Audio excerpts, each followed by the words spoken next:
আসসালামু আলাইকুম। বরকত সবসময় টাকা পয়সা এবং ধন সম্পদের মধ্যে থাকে না। কারণ টাকা পয়সা এবং ধন সম্পদ দিয়ে মানুষ কখনো সুখী হতে পারে না।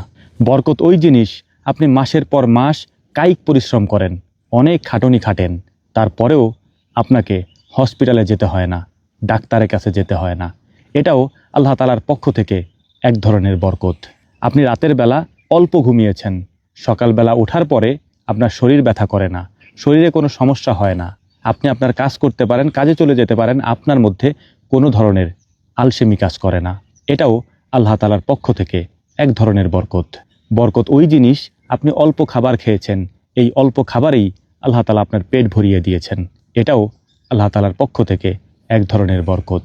বরকত ওই জিনিস, কোনো কাজ করতে আপনি দ্রুত গিয়েছেন, কাজ করে খুব সুন্দরভাবে আবার ফিরেও এসেছেন, প্রতিমধ্যে আপনি কোনো দুর্ঘটনার শিকার হননি, আপনি কোনো বিপদে পড়েননি, আল্লাহ তাআলা খুব সুন্দরভাবে আপনার ঘরে আপনাকে পৌঁছে দিয়েছে। আল্লাহ তাআলার পক্ষ থেকে এটাও এক ধরনের বরকত। বাড়িতে মেহমান এসেছে, 2 জনের খাবার আছে, মানুষ এসেছে 5 জন, আপনি 2 জনের খাবার দিয়ে 5 জনের মাঝে পরিবেশন করলেন, তারা খেয়ে আল্লাহ তাআলার শুকরিয়া আদায় করলো। এটাও আল্লাহ তাআলার পক্ষ থেকে এক ধরনের বরকত। যারা বুদ্ধিমান, যারা জ্ঞানী, তারা আল্লাহ তাআলার এই বরকতের শুকরিয়া আদায় করে। আল্লাহ রাব্বুল আলামিন বলেছেন, যদি তুমি শুকরিয়া আদায় করো আমি নিয়ামত বাড়িয়ে দেব। আল্লাহ তাআলা তাদেরকে এই নিয়ামত দেন যারা শুকরিয়া আদায় করে। এই পৃথিবীতে তারাই সব থেকে অসুখী, যাদের জীবনে অনেক বেশি অভিযোগ থাকে। জীবনের কোনো মুহূর্তেই তারা শুকরিয়া আদায় করতে পারে না, কারণ তাদের জীবন অভিযোগ দিয়ে ভরা।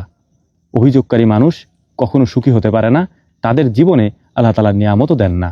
নিয়ামতের অন্যতম শর্ত হচ্ছে, বরকতের অন্যতম শর্ত হচ্ছে আল্লাহ তাআলা শুকরিয়া আদায় করা। যা দিয়েছেন তা পেয়ে সন্তুষ্ট থাকা।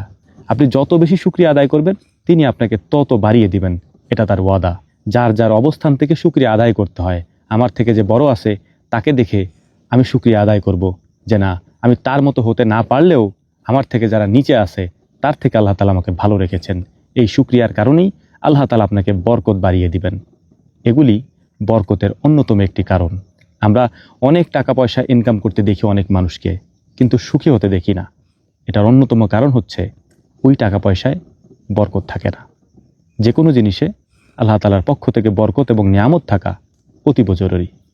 আসসালামু আলাইকুম ওয়া রাহমাতুল্লাহ।